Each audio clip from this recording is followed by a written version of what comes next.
Okay, so my new winter suit has just turned up, the O'Neill Wind Freak, and it looks pretty tasty, I've got to say. Although we don't get the coldest winters down here in Portugal, I'm actually off to Cape Town as well. I know, don't kill me in the comments. But I know a lot of you do a lot of winter sailing.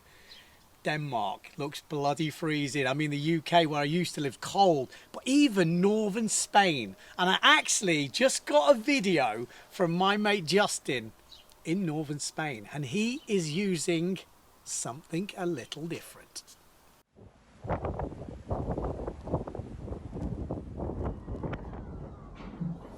Oh God. One of our chimneys just blew off. It is windy up there. Hey Ben, I hope you like being down home in Portugal, nice sunny Algarve. Right here in north of Spain we have huge low pressure system blowing in, and it's bringing huge waves, winds over 50 knots, and temperatures are pretty low right now, so it's cold. It's one of these days that you kind of wonder, do I go out or do I not go out? I pretty much go out all year round, but I have a secret weapon. Something that I don't think you have ever touched on in many years of your tips and techniques, and that is the Drysuit. Today is a perfect day to talk about it. What do you do? Choose the wetsuit or the Drysuit. Really what it boils down to is most people say, I own the wetsuit, and in conditions like today, as you can see out my window here, you just say, forget it, I'm not going to go out there, it's too cold. I got to change in the parking lot, and that's just not worth it for me because I'll get cold in the parking lot before I even get in the water. I've done what probably a bunch of Nordic people and people from Germany in the north do, is invest probably about 400 to 600 dollars in a Drysuit. These are the new modern Drysuits that have built-in jackets on top of them, so they kind of look more like a snowboarding suit, but they are integrated in one giant diver Drysuit. When you're wearing them, they actually don't look too much worse than a regular jacket like this. Anyway, I'm going to fix my chimney.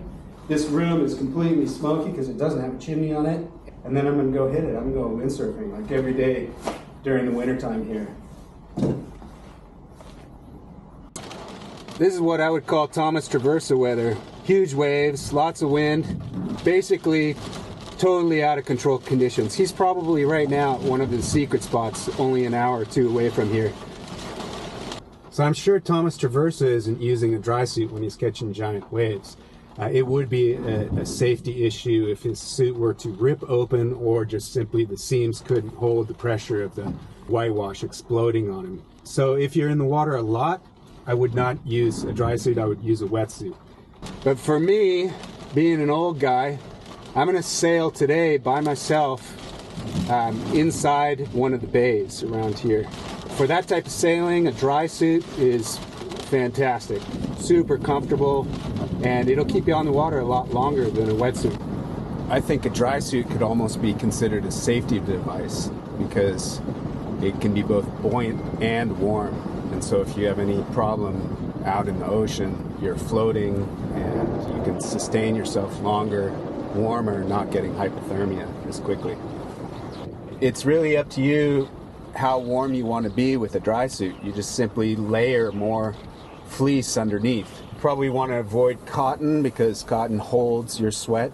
And yes, you do build up a little bit of sweat layer inside because you're doing exercise. But that evaporates quickly if you're out of the water or on your board.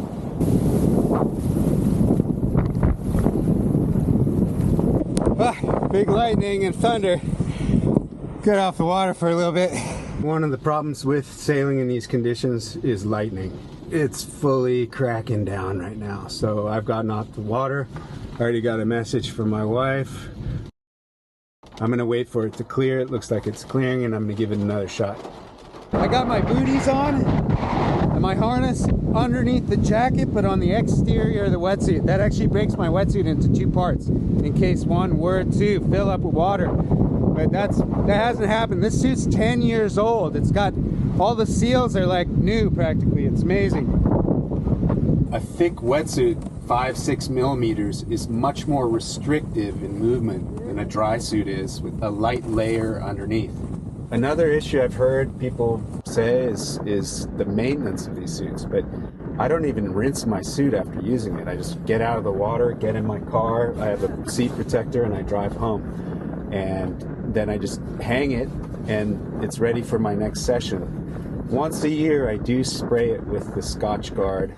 That seems to do the trick, keeps it waterproof.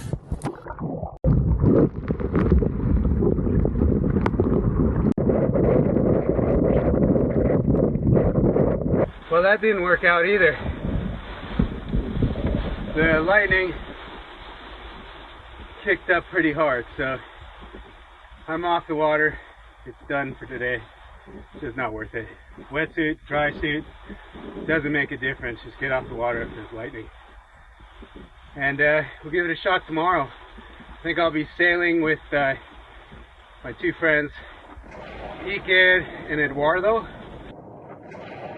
We got out of the water. Here I am with Iker Martinez, one of the world's best sailors, sailboat sailors, and we're talking about the dry suits. I use a dry suit in the wintertime for windsurfing. He uses a dry suit, I suppose, when he's crossing the Atlantic or the Pacific or doing his round the world races. What do you think of dry suits? I think it really depends how wet you get. Yeah.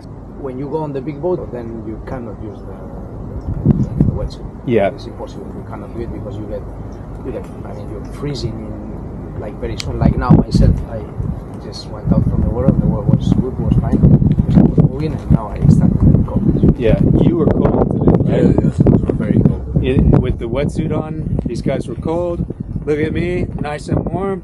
I got my nice dry shirt on here. In a wetsuit, when it's 0 degrees, your hands instantly get cold.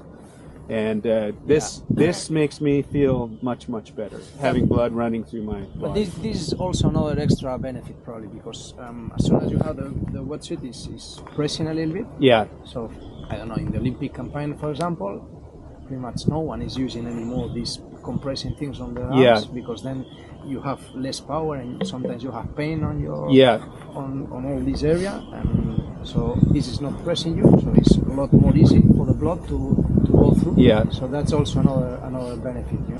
How many times have you gone around the world, sailing around the world? 4. 4 times. Racing. Yeah, the double-handed was non-stop. It was a big adventure. It was very nice. Yes. It was fantastic. So that one was in a 60-footer, in a Mocha 60, which is the one we use in this week to cross the Atlantic racing. Yeah, you're going when? In 4 days time, 3 days time. You're going across the Atlantic in 4 days, and there's a storm out there with 100 knot winds right now. What's the worst conditions you've been in? Like the coldest, windiest, horriblest conditions that you've been in? I don't know. It's difficult because sometimes it's very bad because it's very windy, even if it's not. If it's not very cold. The Southern Ocean is always very cold and it's a pretty long period. Yeah. But then it's true that what we have here just there is sometimes is strong winds, very cold, big waves. It's horrible sometimes. So we don't have to go far from that. It's amazing the Bay of Biscay, the Cantabrian Sea right here, is pretty rough. I mean, this place is it picks up in from 1 hour to the next. It turns horrible, like miserable. Yeah. It's I think it's just the angle. The biggest storms, they are coming from Canada, and they are just getting bigger and bigger and bigger. They are crossing. They are like hitting Great Britain, Ireland, all this. But here we are just in the corner, and waves they are coming, and the wind is accelerating. It's like today you don't want to be out there. Not at all. So how are you feeling now? Cold? A little bit, yeah. I'm gonna get changed. You too? Yeah, me too. Yeah, but at least you changed and you're nice and warm. He's freezing cold. He's all wet. I'm still dry. That's the nice thing about it.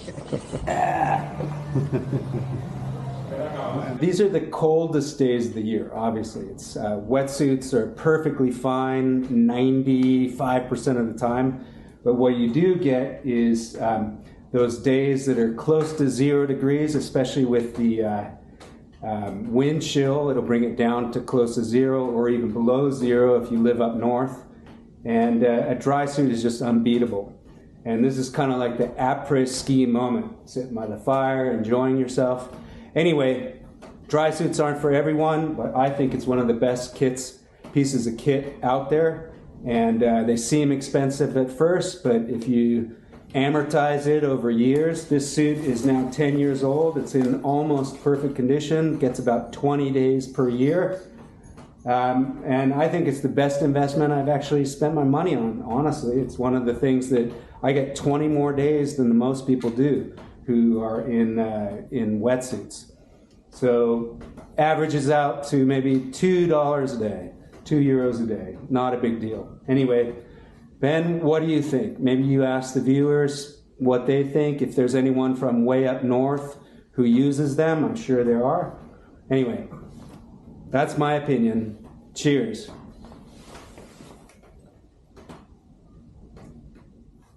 Okay, so let me know in the comments below, are you a wetsuit user? Where do you sail? What temperature? Are you using a dry suit? Is a dry suit an option?